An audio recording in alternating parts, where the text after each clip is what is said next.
ஒரு பொண்ணோட துணிச்சலும் presence of மைண்டும் அந்த பொண்ணோட லைஃபையே சேவ் பண்ணிருக்கு. மகாராஷ்டிரா மாநிலம் தானே அப்படிங்கிற ஒரு ஊர்ல ஜூலை 9ஆம் தேதி ஸ்கூலுக்கு போகணும்னு சொல்லிட்டு 16 வயசு ஸ்டூடெண்ட் ஒருத்தவங்க ஆட்டோக்காக வெயிட் பண்றாங்க.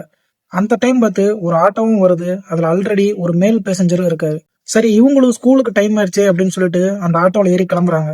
ஒரு வழியா அந்த பொண்ணு படிக்கிற ஸ்கூல் வரவும் அந்த பொண்ணு ஆட்டோ டிரைவர் கிட்ட, அண்ணே நான் இங்கதான் இறங்கணும் அப்படின்னு சொல்றாங்க. ஆனா அந்த ஆட்டோ டிரைவர் அதை காதுலயே வாங்காம ஆட்டோவை இன்னும் கொஞ்சம் பாஸ்டா தான் ஓட்டுறாரு.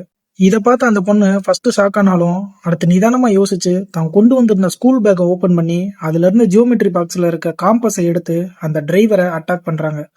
கூடவே பக்கத்துல உட்காந்துருந்த அந்த மேல் பேசஞ்சரையும் கீழே தள்ளி விடுறாங்க. அதுக்கப்புறமா அந்த ஆட்டோல இருந்து கீழே குதிச்சு தப்பிச்ச அந்த பொண்ணு ஸ்கூலுக்கும் போய் சேர்றாங்க. ஃபர்ஸ்ட் இதை பத்தி யார்கிட்டயுமே சொல்லாம இருந்த அவங்க அதுக்கப்புறமா இந்த விஷயத்த பத்தி அவங்க அம்மாட்ட சொல்றாங்க. அவங்களும் போலீஸ்ல கம்ப்ளைண்ட் ரெஜிஸ்டர் பண்றாங்க. இப்ப இந்த பொண்ணு பண்ண காரியத்தினால அடுத்த அந்த ஆட்டோ டிரைவர் இந்த மாதிரி மத்த பொண்ணுங்க கிட்ட பண்றதுக்கே பயப்படுவான். சோ பொண்ணுங்க இந்த மாதிரி தைரியமாவும் துணிச்சலாவும் பண்றதுனால அடுத்து இந்த பாலியல் குற்றங்கள்லாம் குறையறதுக்கு அதிக சான்ஸ் இருக்கு. அதே மாதிரி பொண்ணுங்க மட்டுமே எல்லா இடத்துலயும் தன்னை காப்பாத்திக்கிறதுக்கு போராடிக்கிட்டு இருந்தா பத்தாது. பசங்களை பெத்தவங்களும் கொஞ்சமாச்சும் அந்த பசங்களுக்கு பொண்ணுங்க கிட்ட எப்படி நடந்துக்கணும் அப்படின்றத சொல்லி வளருங்க.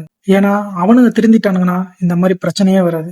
சோ தயவு செஞ்சு உங்க பசங்க கிட்ட கொஞ்சம் சொல்லி வளருங்க.